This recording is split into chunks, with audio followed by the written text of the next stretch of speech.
Spencer Lewis here at the APC United Late Model Series banquet with our inaugural Tour champion. Just an incredible year. Dale Shaw, third generation competitor. Dale, I mean, to come from a family like yours, full of innovators, groundbreakers, Hall of Famers, it's a lot of pressure for a young guy. And for you to take to pro late model racing the way you have you at all surprised yourself that you've accomplished so much in such a short amount of time?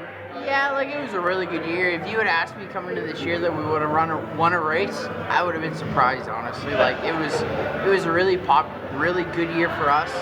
I think our regular Flamborough program suffered from our APC program, but I think it was worth it in the end. Like this bag was awesome, and the Dysons did an unbelievable job, and it didn't really set in. Like when we got out of the car at Delaware at the end of the year, you're like, oh, the car wasn't great. You know, we finished fifth. I was kind of pissed off, honestly.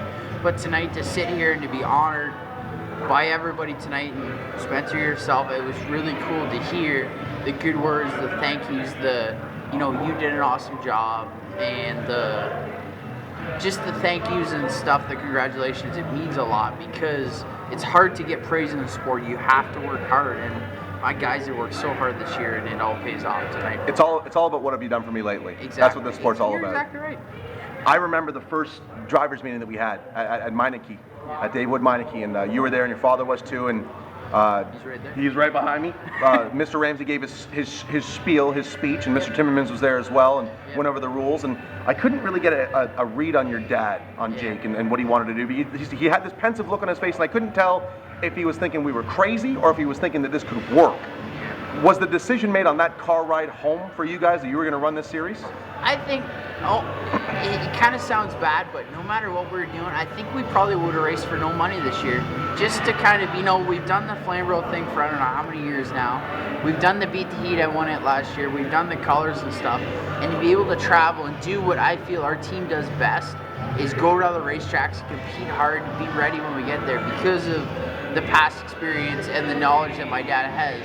Honestly, I don't think there was ever I don't know if I want to do this. I think it was let's gung ho before that meeting even started, honestly. Do you feel as though that strength that you speak of, to be able to go and acclimate yourself immediately to a new track, a new competition, is that a lost art in terms of young guys growing up now, that because you see so many guys sort of pick a track and stay with it and get married to it? Well, I think that it's tough going racetrack to racetrack, and honestly it is, because you got to know what you're doing.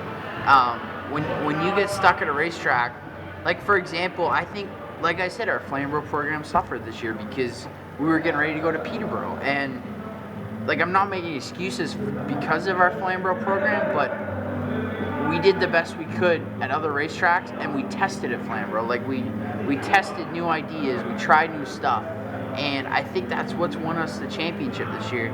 I think going from racetrack to racetrack, for one, takes preparation, takes knowledge and experience, and I think that's why it's going to be tougher next year to repeat, is because these guys have all done it now. I'm going to throw like names out there like McCaddy and Chenoweth, and guys, they have done the touring thing, but they haven't done it consistently, and because they've done it for this year, that's going to make next year even tougher. Did the Pro Late Model division need this tour to happen, and need it to happen now? It needed more than now. Like, last year at Flamborough, I was running with Sean Chenoweth for the first half of the year and David Elliott the second half of the year, and we were getting 6 cars a night, and it was, I'm not going to lie to you, it was pathetic, and it was not fun. Like, last year was the least fun I've ever had racing, because you started 4th every night, or 6th every night, and there was 6 to 10 cars, and you had to pass the same cars every week. We went out with this APC series this year with Mike McCall, who's right there. He worked his ass off this year to beat us. It didn't work, Mike. We'll edit that out. Yeah. He says, I will next year, though. Yeah, you're soft. But, no, like, one other thing I believe with this series was when you travel, like, everybody has their home racetrack. When we went to Delaware, the Delaware cars were fast. Went to Peterborough, McCaddy was fast. When we went to Salt, Parker was fast. But when you travel racetrack to racetrack, it's what you do at a racetrack you're not used to that shows your true team. And honestly, we had really good speed this year, but I think it was our survival, our keeping our car together and being fast at all those racetracks, that's what won us the championship. If you could go back and relive one moment from this season for the rest of your career, if you go to heaven, if there's a heaven and you get to relive that one moment over and over and over again, what would it be? Delaware, that wreck going into 3 with Mark Watson. There was contact, and I'm still frustrated about that. I don't think we should have went green, but let's bygones be bygones. I talked to Daryl, I talked to Luke about that. We're over it, but I feel like we could have done that better. I know Delaware is went and bought a sweeper. They've done a lot to deal with that situation in the future. But if it wasn't for that moment at their first race at Delaware, the last race at Delaware would have been a lot easier for sure. Going into 2016, take me 10 months into the future. If you're in the top 3 in points heading into the last race, who are the other 2 guys in there with you? Who are the other 2 guys? Let's say the roster next year is exactly the same as this year. Who are the other 2 guys racing for a championship with you? Man, that's a tough one. I almost swore there, but I ask the hard questions, dude. gosh, you know what? Like you can throw names out there like Brandon Watson. He's always going to be better.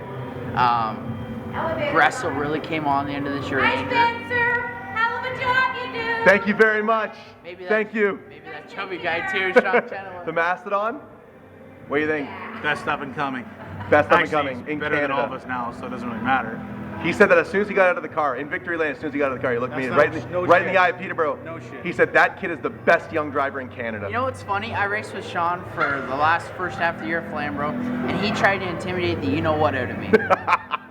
But when I Didn't walked work. up to him and said, I got 2 race cars sitting at home, I'll wreck yours, and I got 2 left, he's got some respect for me now. We had a damn good race in this It's year. just like going to prison, man. You just got to That's- push back. And that's purely the reason why I need 2 cars next year. Hey, Look at that. And he's out. Stage right, out. we went to Peterborough. We didn't touch the whole race. We ran nose to tail last 30 laps. Sawble would have been a heck of a show. Yes, I know it would. Sean's always really good at Sawble. That's my favorite racetrack. And honestly, Sawble, I was pissed off because if we got Sawble in this year, we would have been in really good shape going on last race. But I would say Sean, I would say Gressel, and I would say Just won the championship. You're still not. Brandon Watson. We're not done. We're not done yet. Mike McCall, come here, get into the video. Where is Brandon And Watson? any of the cars that are prepared by this bald guy, they're going to be fast. You say bald guy. Is it going to be difficult to get your motivation up for next year after the fantastic season you had this season? Gerald Timmermans is going to let me put in a really good motor, and we'll be good to go. Thank the sponsor that made all this happen. Oh, you know what? And my interview tonight was it was emotional because it all sank in. I've never seen you that nervous before, ever, by the way. There was a lot of stuff tonight because you see me get out of the car at Delaware, I wasn't happy because my car wasn't perfect. And tonight I realized what we accomplished this year, and we couldn't do it enough without my dad, my uncle, Belly, Denise, and all their families, and Spotter Steven who's coming down the hallway now.